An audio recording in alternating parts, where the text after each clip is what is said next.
નમસ્કાર. ચાલો આજે આપણે એક બહુ જ મજેદાર કિસ્સો સાંભળીએ. બાળ હનુમાન અને સૂરજની વાર્તા. ક્યારે એવી કકડીને ભૂખ લાગી છે કે બસ જે દેખાય ખાઈ જવાનું મન થાય, એટલી બધી કે આકાશમાં પેલો મોટો ગોળ સૂરજ પણ એક ફળ જેવું લાગે. તો ચાલો આજે એક એવા જ બાળકની વાર્તા સાંભળીએ જેણે આવું જ કંઈક વિચારી લીધું હતું. તો આ વાર્તાના હીરો કોણ છે? એ છે આપણા સૌના લાડકવાયા નટખટ બાળક હનુમાન. તો આ છે માતા અંજની અને પિતા કેસરીના લાડલા પુત્ર હનુમાન. અને હા, એ કોઈ સાધારણ બાળક નહોતા. જન્મથી જ એમનામાં ગજબની શક્તિઓ હતી, એટલી કે જોનારા બસ જોતા જ રહી જાય. હવે બાળ હનુમાનનો સ્વભાવ કેવો હતો ખબર છે? એકદમ તોફાની, જરા પણ ડર નહીં, એટલે કે પૂરેપૂરા નિડર. અને શક્તિ તો એટલી કે વાત જ ના પૂછો. બસ આ જ 3 ગુણો આખી વાર્તાને એકદમ રોચક બનાવે છે. તો હવે વાર્તામાં આવે છે એક મજેદાર ટ્વિસ્ટ, એક એવો વળાંક જ્યાં હનુમાનજીની ભૂખ એક બહુ જ મોટી ગડબડનું કારણ બની જાય છે. વાત છે એક સવારની. બાળ હનુમાન સૂઈને ઉઠ્યા અને એમને લાગી જોરદાર ભૂખ. મતલબ એવી કકડીને ભૂખ લાગી કે બસ કંઈક અલગ જ ખાવાનું મન થઈ ગયું. અને બસ રમતા રમતા એમની નજર પડી આકાશમાં. ત્યાં શું હતું? પેલો ચમકતો સૂરજ, એકદમ લાલ લાલ અને ગોળ મટોળ. અને એમને શું લાગ્યું ખબર છે? એક મોટી રસદાર પાકેલી કેરી. એમના બાળ મનને તો સૂરજ અને કેરી વચ્ચે કોઈ ફરક જ ના દેખાયો. એટલે બસ મનમાં ને મનમાં બોલી ઉઠ્યા, અરે વાહ, આટલી મોટી અને મીઠી કેરી! એમને તો એમ જ કે આને ખાવાની તો બહુ જ મજા આવશે. અને બસ જેવો આ વિચાર આવ્યો, એ સાથે જ હનુમાનજીએ લગાવી છલાંગ સીધા આકાશ તરફ, પેલી કેરી એટલે કે સૂરજને પકડવા. એમની ઉડવાની ગતિ એટલી બધી તેજ હતી કે ઉપર સ્વર્ગમાં બેઠેલા દેવતાઓ પણ આ દૃશ્ય જોઈને દંગ રહી ગયા.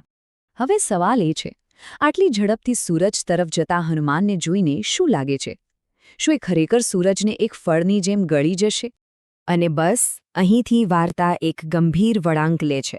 હવે મેદાનમાં ઉતરવું પડ્યું દેવતાઓને, કારણ કે વાત હવે હાથમાંથી નીકળી રહી હતી.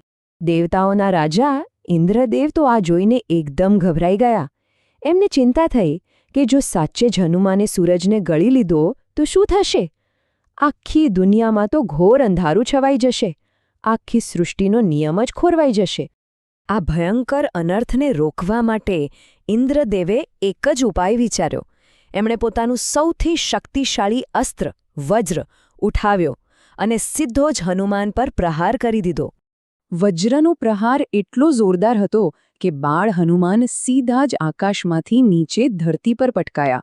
આ પ્રહારથી એમની દાઢી, જેને સંસ્કૃતમાં હનુ કહેવાય, એના પર વાગ્યું. અને ખબર છે, બસ આ જ ઘટના પરથી એમનું નામ પડ્યું હનુમાન. હવે પોતાના દીકરાને આ હાલતમાં જોઈને એમના પિતા વાયુદેવ એટલે કે પવનદેવ ગુસ્સાથી લાલચોળ થઈ ગયા. એ એટલા ક્રોધિત થયા કે એમણે આખા બ્રહ્માંડમાંથી હવા જ રોકી દીધી. વિચારો, ચારે બાજુ હાહાકાર મચી ગયો. કોઈના માટે શ્વાસ લેવો પણ મુશ્કેલ થઈ ગયો. તો આ ભયંકર પરિસ્થિતિ પછી શું થયું? ચાલો જોઈએ, કારણ કે વાર્તાનો અંત તો આશીર્વાદ અને એક બહુ મોટી શીખ સાથે થાય છે. વાયુદેવના ગુસ્સાને શાંત કરવા અને દુનિયાને બચાવવા માટે બધા જ દેવતાઓ એકઠા થયા. એમણે ભેગા મળીને બાળ હનુમાનને ફરીથી જીવનદાન આપ્યું. અને વાત અહીં જ ન અટકી. બધા દેવતાઓએ હનુમાનજી પર આશીર્વાદ વરસાવ્યા. એમને મળી અપાર શક્તિ, એકદમ તેજ બુદ્ધિ અને અમર રહેવાનું વરદાન.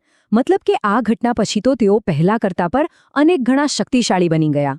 પણ આ બધા વરદાનોની સાથે એક શરત પણ હતી. એક ઋષિએ એમને શ્રાપ આપ્યો કે તેઓ પોતાની આ બધી જ અદ્ભુત શક્તિઓ ભૂલી જશે. અને એ શક્તિઓ એમને ત્યાં સુધી યાદ નહીં આવે જ્યાં સુધી કોઈ બીજું આવીને એમને એમની શક્તિઓ વિશે યાદ ન અપાવે. તો આ આખી વાર્તા પરથી આપણને શું શીખવા મળે છે?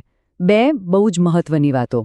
પહેલી, જિજ્ઞાસા કે ક્યુરિયોસિટી હોવી એ સારી વાત છે, પણ શું સાચું છે અને શું ખોટું એનું ભાન હોવું પણ એટલું જ જરૂરી છે.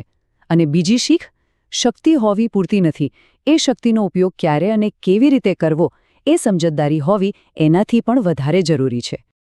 અને અંતે આ વાર્તા આપણને સૌને એક વિચારતા કરી દે છે કે જો કોઈની પાસે આવી અપાર શક્તિઓ આવી જાય તો એ શક્તિ અને સમજદારી વચ્ચેનું બેલેન્સ, એ સંતુલન કેવી રીતે જાળવી શકાય? આ એક બહુ મોટો પ્રશ્ન છે, ખરું ને?